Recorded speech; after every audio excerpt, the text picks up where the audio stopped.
तो आइए सुनते हैं मुंशी प्रेमचंद की कहानियों का संग्रह मानसरोवर भाग 5 की और एक कहानी जिसका नाम है अग्नि समाधि। साधु संतों के सत्संग से बुरे भी अच्छे हो जाते हैं, किंतु पयाग का दुर्भाग्य था कि उस पर सत्संग का उल्टा ही असर हुआ। उसे गांजे, चरस और भंग का चस्का पड़ गया, जिसका फल यह हुआ कि एक मेहनती उद्यमशील युवक आलस्य का उपासक बन बैठा। जीवन संग्राम में यह आनंद कहाँ?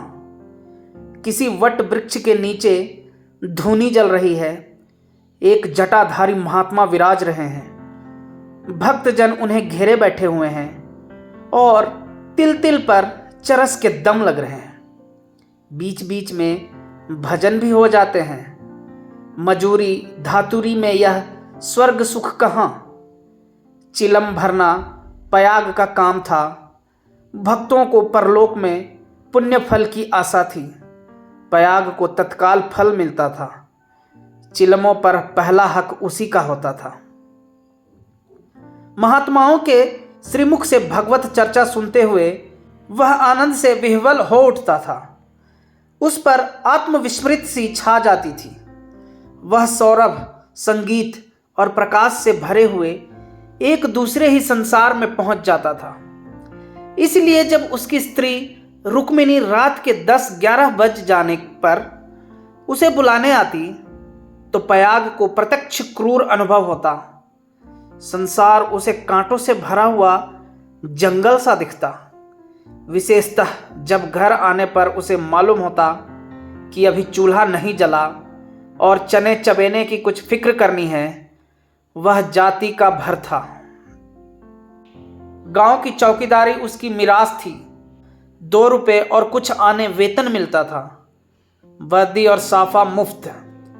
काम था सप्ताह में 1 दिन थाने जाना, वहां अफसरों के द्वार पर झाड़ू लगाना, अस्तबल साफ करना, लकड़ी चीरना। पयाग रक्त के घूंट पी पी कर ये काम करता, क्योंकि अवज्ञा शारीरिक और आर्थिक दोनों ही दृष्टि से महंगी पड़ती थी। आंसू यूं पूछते थे कि चौकीदारी में यदि कोई काम था तो इतना ही, और महीने में 4 दिन के लिए 2 रुपये और कुछ आने कम न थे। फिर गांव में भी अगर बड़े आदमियों पर नहीं तो नीचों पर रोब था। वेतन पेंशन थी, और जब से महात्माओं का संपर्क हुआ वह पयाग के जेब खर्च की मद में आ गई। अतएव जीविका का प्रश्न दिनों दिन चिंतोत्पादक रूप धारण करने लगा। इन सत्संगों के पहले यह दंपति गांव में मजदूरी करता था। रुक्मिणी लकड़ियां तोड़कर बाजार ले जाती। पयाग कभी आरा चलाता, कभी हल जोतता, कभी पूर हाँकता। जो काम सामने आ जाए उसमें जुट जाता था। हंसमुख, श्रमशील, विनोद, निर्द्वंद आदमी था, और ऐसा आदमी कभी भूखों नहीं मरता। उस पर नम्र इतना कि किसी काम के लिए नहीं ना करता। किसी ने कुछ कहा और वह अच्छा भैया कहकर दौड़ा। इसलिए उसका गांव में मान था। इसी की बदौलत निरुधम होने पर भी 2-3 साल उसे अधिक कष्ट न हुआ। दोनों जून की तो बात ही क्या, जब महतों को यह श्रद्धि न प्राप्त थी, जिनके द्वार पर बैलों की 3-3 जोड़ियां बंधाती थी, तो पयाग किस गिनती में था। हाँ, 1 जून की दाल रोटी में संदेह न था, परंतु अब यह समस्या दिन पर दिन विषमतर होती जाती थी। उस पर विपत्ति यह थी कि रुक्मिणी भी अब किसी कारण से उसकी पतिपरायण उतनी सेवाशील, उतनी तत्पर न थी। न ही उतनी प्रगल्भता और वाचालता में आश्चर्यजनक विकास होता जाता था। अतएव पयाग को किसी ऐसी सिद्धि की आवश्यकता थी जो उसे जीविका की चिंता से मुक्त कर दे और वह निश्चिंत होकर भगवत भजन और साधु सेवा में प्रवृत्ता हो जाए। एक दिन रुक्मिणी बाजार में लकड़ियां बेचकर लौटी तो पयाग ने कहा, ला कुछ पैसे मुझे दे दे, दम लगा आऊं। रुक्मिणी ने मुंह फेर कर कहा, दम लगाने की ऐसी चाट है तो काम क्यों नहीं करते? क्या आजकल कोई बाबा नहीं है? जाकर चिलम भरो। पयाग ने त्योरी चढ़ाकर कहा, भला चाहती है तो पैसे दे दे, नहीं तो इस तरह तंग करेगी तो एक दिन कहीं चला जाऊंगा तब रोएगी। रुक्मिणी अंगूठा दिखाकर बोली, रोए मेरी बला, तुम रहते ही हो तो कौन सोने का कौर खिला देते हो? अब भी छाती फाड़ती हूं, तब भी छाती फाड़ूंगी। तो अब यही फैसला है? हाँ हाँ, कह तो दिया, मेरे पास पैसे नहीं हैं। गहने बनवाने के लिए पैसे हैं और मैं 4 पैसे मांगता हूं तो यूं जवाब देती है? रुक्मिणी तिनक कर बोली, गहने बनवाती हूं तो तुम्हारी छाती क्यों फटती है? तुमने तो पीतल का छल्ला भी नहीं बनवाया, या इतना भी नहीं देखा जाता? पयाग उस दिन घर ना आया। रात के 9 बज गए। तब रुक्मिणी ने किवाड़ बंद कर लिए। समझी गांव में कहीं छिपा बैठा होगा, समझता होगा मुझे मनाने आएगी, मेरी बला जाती है। जब दूसरे दिन भी पयाग ना आया तो रुक्मिणी को चिंता हुई। गांव भर छान आई, चिड़िया किसी भी डाल पर ना मिली। उस दिन उसने रसोई नहीं बनाई। रात को लेटी भी तो बहुत देर तक आंखें न लगी। शंका हो रही थी, पयाग सचमुच तो विरक्त नहीं हो गया। उसने सोचा, प्रातःकाल पत्ता पत्ता छान डालूंगी, किसी साधु संत के साथ होगा, जाकर थाने में रपट कर दूंगी। अभी तड़का ही था कि रुक्मिणी थाने में चलने को तैयार हो गई। किवाड़ बंद करके निकली ही थी कि पयाग आता हुआ दिखाई दिया, पर वह अकेला ना था। उसके पीछे पीछे एक स्त्री भी थी। उसकी छींट की साड़ी, रंगी हुई चादर, लंबा घूंघट और शर्मीली चाल देखकर रुक्मिणी का कलेजा धक से हो गया। वह एक क्षण हतबुद्धि सी खड़ी रही, तब बढ़कर नई सौत को दोनों हाथों के बीच में ले लिया और उसे इस भांति धीरे धीरे घर के अंदर ले चली जैसे कोई रोगी जीवन से निराश होकर विषपान कर रहा हो। जब पड़ोसियों की भीड़ छट गई तो रुक्मिणी ने पयाग से पूछा, इसे कहां से लाए? पयाग ने हंसकर कहा, घर से भागी जाती थी, मुझे रास्ते में मिल गई। घर का काम धंधा करेगी, पड़ी रहेगी, मालूम होता है मुझसे तुम्हारा जी भर गया। पयाग ने तिरछी चितवनों से देखकर कहा, दूध पगली, इसे तेरी सेवा टहल करने को लाया हूं। नई के आगे पुरानी को कौन पूछता है? चल, मन जिससे मिले वही नई है, मन जिससे ना मिले वही पुरानी है। ला, कुछ पैसा हो तो दे दे। 3 दिन से दम नहीं लगाया, पैर सीधे नहीं पड़ते। हाँ देख, 2-4 दिन इस बेचारी को खिला पिला दे, फिर तो आप ही काम करने लगेगी। रुक्मिणी ने पूरा रुपया लाकर पयाग के हाथ पर रख दिया। दूसरी बार कहने की जरूरत ही न पड़ी। पयाग में चाहे और कोई गुण हो या ना हो, यह मानना पड़ेगा कि वह शासन के मूल सिद्धांतों से परिचित था। उसने भेद नीति को अपना लक्ष्य बना लिया था। 1 मास तक किसी प्रकार की विघ्न बाधा न पड़ी। रुक्मिणी अपनी सारी चौकड़ियां भूल गई थी। बड़े तड़के उठती, कभी लकड़ियां तोड़कर, कभी चारा काटकर, कभी उपले पाथ कर बाजार ले जाती। वहां जो कुछ मिलता उसका आधा तो पयाग के हत्थे चढ़ा देती, आधा में घर का काम चलता। वह सौत को कोई काम न करने देती। पड़ोसियों से कहती, बहन सौत है तो क्या है, तो अभी कल की बहुरिया, 2-4 महीने भी आराम से न रहेगी तो क्या याद करेगी? मैं तो काम करने को हूं ही। गांव भर में रुक्मिणी के सील स्वभाव का बखान होता था, पर सत्संगी घाघ पयाग सब कुछ समझता था और अपनी नीति की सफलता पर प्रसन्न होता था। एक दिन बहू ने कहा, दीदी अब तो घर में बैठे बैठे जी उबता है, मुझे भी कोई काम दिला दो। रुक्मिणी ने स्नेह सिंचित स्वर में कहा, क्या मेरे मुख में कालिख पुतवाने पर लगी हुई है? भीतर का काम किए जा, बाहर के लिए मैं हूँ ही। बहू का नाम कौशल्या था, जो बिगड़कर सिलिया हो गया था। इस वक्त सिलिया ने कुछ जवाब न दिया, लेकिन वह लौंडियों की दशा अब उसके लिए असह्य हो गई थी। वह दिन भर घर का काम करते करते मरे, कोई नहीं पूछता। रुक्मिणी बाहर से 4 पैसे लाती है तो घर की मालकिन बनी हुई है। अब सिलिया भी मजूरी करेगी और मालकिन का घमंड तोड़ देगी। पयाग पैसों का यार है, यह बात उससे अब छिपी न थी। जब रुक्मिणी चारा लेकर बाजार चली गई तो उसने घर की टट्टी लगाई और गांव का रंग ढंग देखने के लिए निकल पड़ी। गांव में ब्राह्मण, ठाकुर, कायस्थ, बनिए सभी थे। सिलिया ने सील और संकोच का कुछ ऐसा स्वांग रचा कि सभी स्त्रियां उस पर मुग्ध हो गई। किसी ने चावल दिया, किसी ने दाल, किसी ने कुछ। नई बहू की आओ भगत कौन न करता। पहले ही दौरे में सिलिया को मालूम हो गया कि गांव में पिसनहारी का स्थान खाली है और वह इस कमी को पूरा कर सकती है। वह यहाँ से घर लौटी तो उसके सिर पर गेहूं से भरी हुई एक टोकरी थी। पयाग ने पहर रात ही से चक्की की आवाज़ सुनी तो रुक्मिणी से बोला, आज तो सिलिया अभी से पीसने लगी। रुक्मिणी बाजार से आटा लाई थी। अनाज और आटे के भाव में विशेष अंतर न था। उसे आश्चर्य हुआ कि सिलिया इतने सवेरे क्या पीस रही है।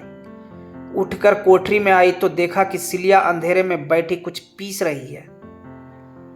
उसने जाकर उसका हाथ पकड़ लिया और टोकरी को उठाकर बोली, तुझसे किसने पीसने को कहा है? किसका अनाज पीस रही है? सिलिया ने निशंक होकर कहा, तुम जाकर आराम से सोती क्यों नहीं? मैं पीसती हूं तो तुम्हारा क्या बिगड़ता है? चक्की की घुमर घुमर भी नहीं सही जाती। लाओ टोकरी दे दो, बैठे बैठे कब तक खाऊंगी?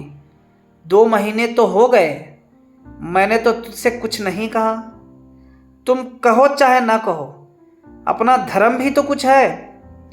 तू अभी यहाँ के आदमियों को नहीं जानती। आटा तो पिसाते सबको अच्छा लगता है, पैसे देते रोते हैं। किसका गेहूं है? मैं सवेरे उसके सिर पर पटक आऊंगी। सिलिया ने रुक्मिणी के हाथ से टोकरी छीन ली और बोली, पैसे क्यों ना देंगे? कुछ बेगार करती हूं? तू ना मानेगी, तुम्हारी लौंडी बनकर ना रहूंगी। यह तकरार सुनकर पयाग भी आ पहुंचा और रुक्मिणी से बोला, काम करती है तो करने क्यों नहीं देती? अब क्या जन्म भर बहुरिया ही बनी रहेगी? हो गए 2 महीने। तुम क्या जानो, नाक तो मेरी कटेगी। सिलिया बोल उठी, तो क्या कोई बैठे खिलाता है? चौका बर्तन, झाड़ू बहारू, रोटी पानी, पीसना कूटना, यह कौन करता है? पानी खींचते खींचते मेरे हाथों में गड्ढे पड़ गए। मुझसे अब सारा काम ना होगा। पयाग ने कहा, तो तू ही बाजार जाया कर, घर का काम रहने दे, रुक्मिणी कर लेगी। रुक्मिणी ने आपत्ति की, ऐसी बात मुंह से निकालते लाज नहीं आती? 3 दिन की बहुरिया बाजार में घूमेगी तो संसार क्या कहेगा? सिलिया ने आग्रह करके कहा, संसार क्या कहेगा? क्या कोई ऐब करने जाती हूं? सिलिया की डिग्री हो गई। आधिपत्य रुक्मिणी के हाथ से निकल गया। सिलिया की अमलदारी हो गई। जवान औरत थी, गेहूं पीसकर उठी तो औरों के साथ घास छीलने चली गई और इतनी घास छीली कि सब दंग रह गई। गट्ठा उठाए ना उठता था। जिन पुरुषों को घास छीलने का बड़ा अभ्यास था, उनसे भी उसने बाजी मार ली। यह गट्ठा 12 आने का बिका। सिलिया ने आटा, चावल, दाल, तेल, नमक, तरकारी, मसाला सब कुछ लिया और 4 आने बचा भी लिए। रुक्मिणी ने समझ रखा था कि सिलिया बाजार से 2-4 आने पैसे लेकर लौटेगी तो उसे डांटूंगी और दूसरे दिन से फिर बाजार जाने लगूंगी, फिर मेरा राज्य हो जाएगा। पर यह सामान देखे तो आंखें खुल गई। पयाग खाने बैठा तो मसालेदार तरकारी का बखान करने लगा। महीनों से ऐसी स्वादिष्ट वस्तु मयस्सर न हुई थी। बहुत प्रसन्न हुआ। भोजन करके वह बाहर जाने लगा तो सिलिया बरोठे में खड़ी मिल गई। बोला, आज कितने पैसे मिले? 12 आने मिले थे। सब खर्च कर डाले? कुछ बचे हो तो मुझे दे दे। सिलिया ने बचे हुए 4 आने पैसे दे दिए। पयाग पैसे खनखनाता हुआ बोला, तूने तो आज माला माल कर दिया। रुक्मिणी तो 2-4 पैसे ही में टाल देती थी। मुझे गाड़ कर रखना थोड़े ही है। पैसा खाने पीने के लिए है कि गाड़ने के लिए? अब तू ही बाजार जाया कर। रुक्मिणी घर का काम करेगी। रुक्मिणी और सिलिया में संग्राम छिड़ गया।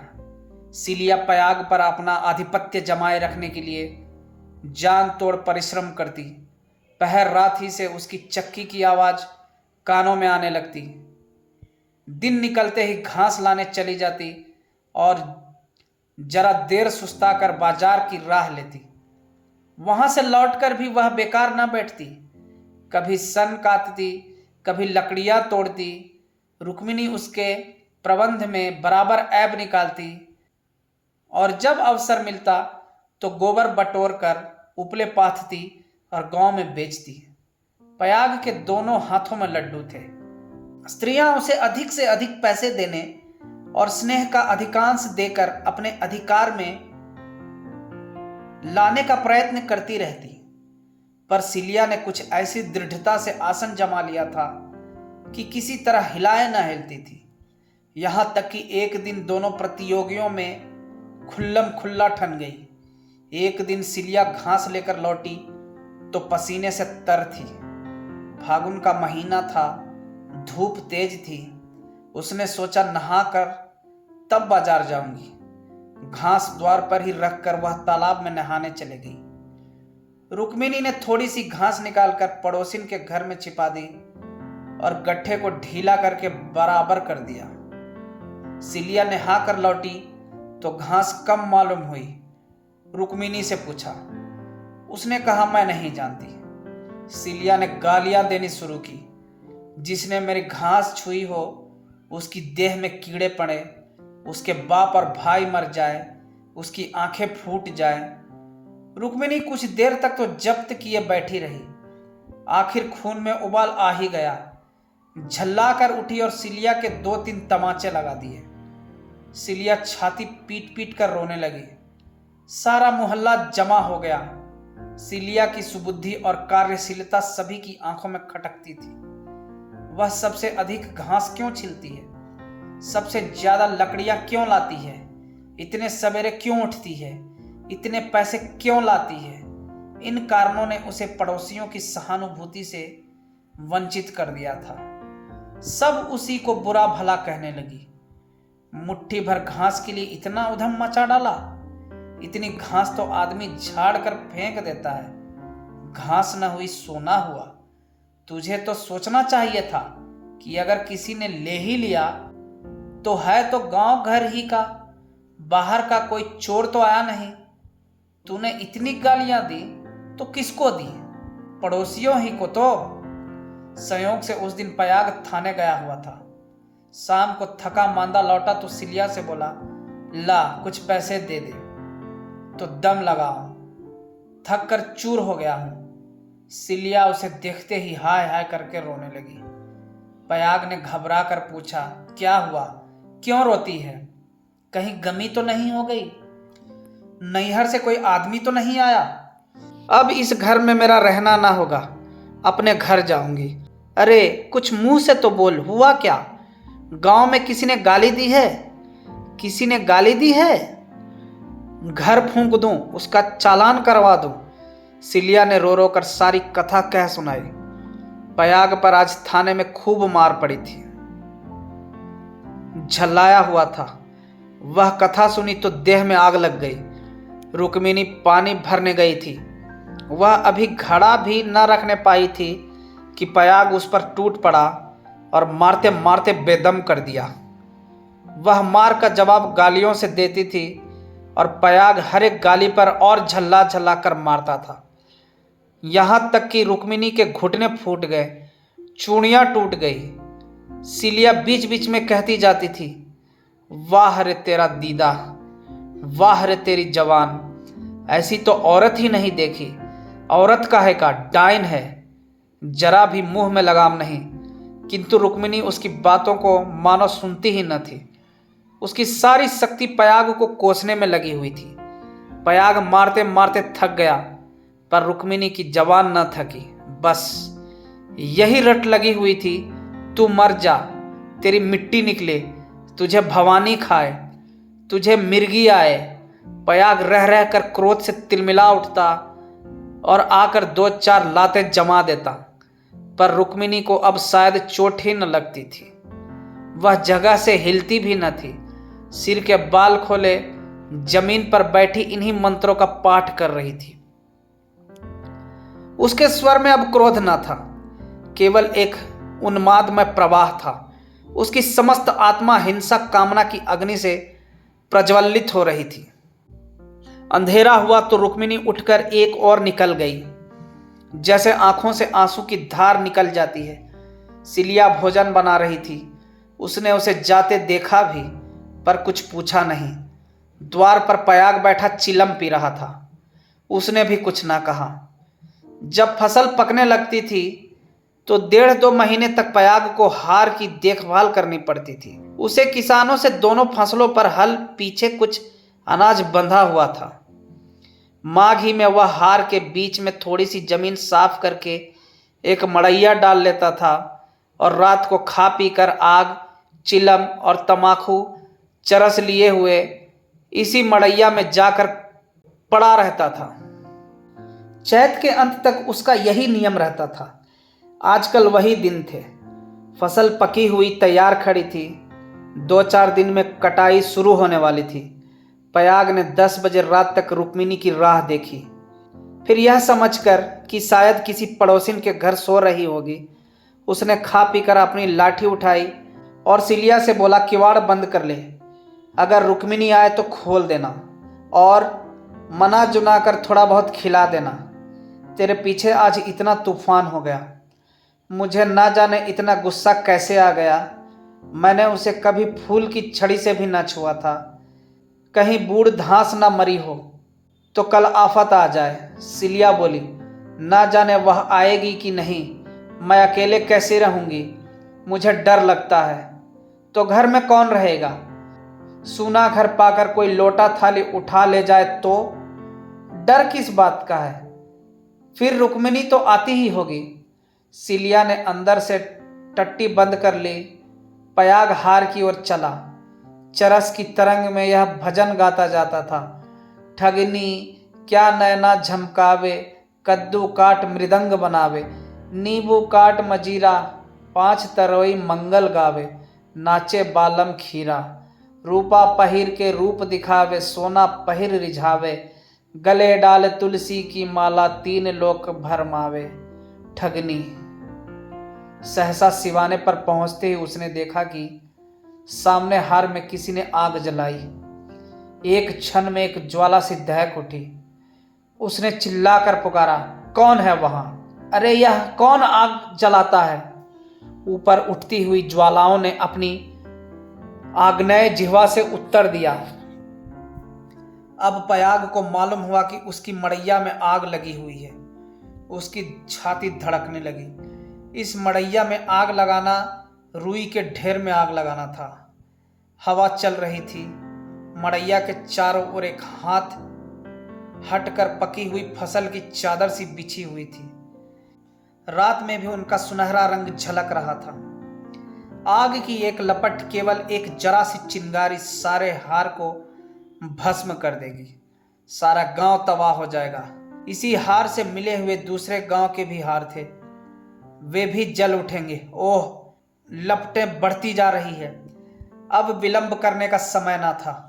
पयाग ने अपना उपला और चिलम वहीं पटक दिया और कंधों पर लोहबंद लाठी रखकर बेतहासा मड़ैया की तरफ दौड़ा। मेड़ों से जाने में चक्कर था, इसलिए वह खेतों में से होकर भागा जा रहा था। प्रतिक्षण ज्वाला प्रचंडतर होती जाती थी और पयाग के पांव और तेजी से उठ रहे थे। कोई तेज घोड़ा भी इस वक्त उसे पा ना सकता था। अपनी तेजी पर उसे स्वयं आश्चर्य हो रहा था। जान पड़ता था पांव भूमि पर पड़ते ही नहीं। उसकी आंखें मड़ैया पर लगी हुई थी। दाहिने बाएं से और कुछ न सूझता था। इसी एकाग्रता ने उसके पैरों में पर लगा दिए थे। न दम फूलता था, न पांव थकते थे।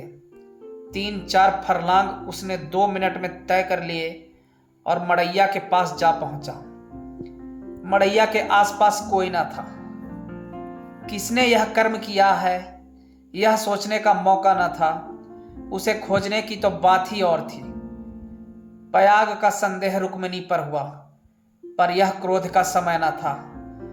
ज्वालाएं कुचाली बालकों की भांति ठट्ठा मारती, धक्कम धक्का करती, कभी दाहिनी ओर लपकती और कभी बाईं तरफ।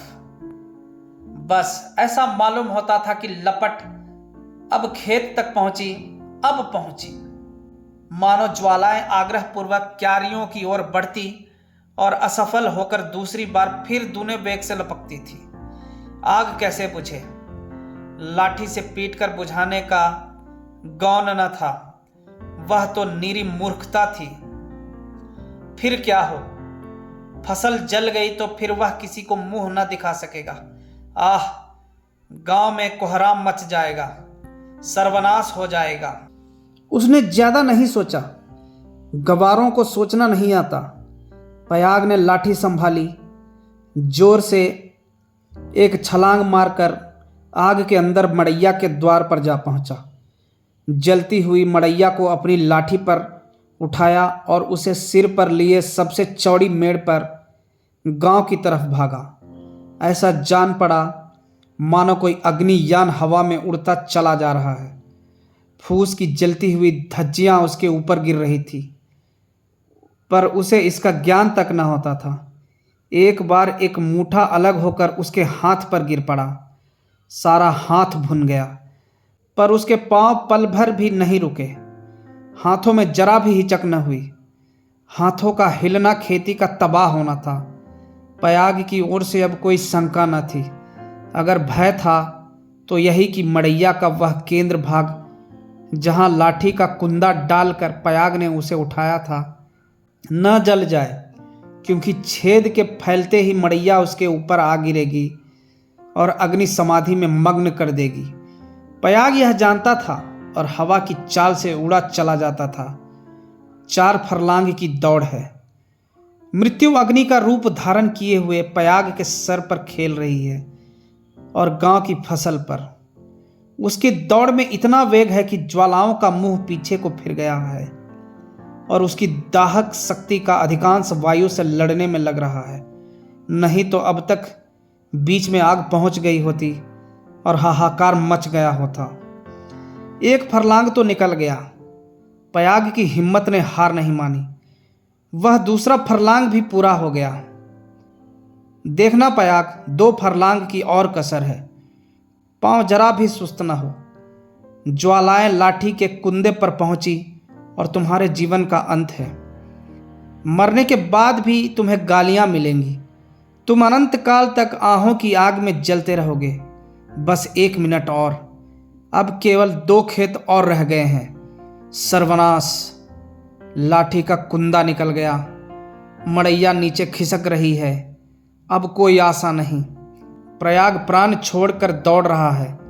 वह किनारे का खेत आ पहुंचा। अब केवल 2 सेकंड का और मामला है। विजय का द्वार सामने 20 हाथ पर खड़ा स्वागत कर रहा है। उधर स्वर्ग है, इधर नरक। मगर वह मड़ैया खिसकती हुई पयाग के सिर पर आ पहुंची। वह अब भी उसे फेंक कर अपनी जान बचा सकता है, पर उसे प्राणों का मोह नहीं। वह उस जलती हुई आग को सिर पर लिए भागा जा रहा है। वहां उसके पांव लड़खड़ाए। अब यह क्रूर अग्नि लीला नहीं देखी जाती। एकाएक एक स्त्री सामने के वृक्ष के नीचे से दौड़ती हुई पयाग के पास पहुंची। यह रुक्मिणी थी। उसने तुरंत पयाग के सामने आकर गर्दन झुकाई और जलती हुई मड़ैया के नीचे पहुंचकर उसे दोनों हाथों पर ले लिया। उसी दम पयाग मूर्छित होकर गिर पड़ा। उसका सारा मुंह झुलस गया था। रुक्मिणी उसके अलाव को लिए 1 सेकंड में खेत के डांडे पर आ पहुंची, मगर इतनी दूर में उसके हाथ जल गए मुंह जल गया और कपड़ों में आग लग गई। उसे अब इतनी सुधि भी न थी कि मड़ैया के बाहर निकल आए। वह मड़ैया को लिए हुए गिर पड़ी। इसके बाद कुछ देर तक मड़ैया हिलती रही। रुक्मिणी हाथ पांव फेंकती रही। फिर अग्नि ने उसे निगल लिया। रुक्मिणी ने अग्नि समाधि ले ली। कुछ देर के बाद पयाग को होश आया। सारी देह जल रही थी। उसने देखा वृक्ष के नीचे फूंस की लाल आग चमक रही है। उठकर दौड़ा और पैर से आग को हटा दिया। नीचे रुक्मिणी की अधजली लाश पड़ी हुई थी। उसने बैठकर दोनों हाथों से मुंह ढांप लिया और रोने लगा। प्रातःकाल गांव के लोग पयाग को उठाकर उसके घर ले गए। 1 सप्ताह तक उसका इलाज होता रहा पर बचा नहीं। कुछ तो आग ने जलाया था, जो कुछ कसर थी वह शोकाग्नि ने पूरी कर दी। धन्यवाद।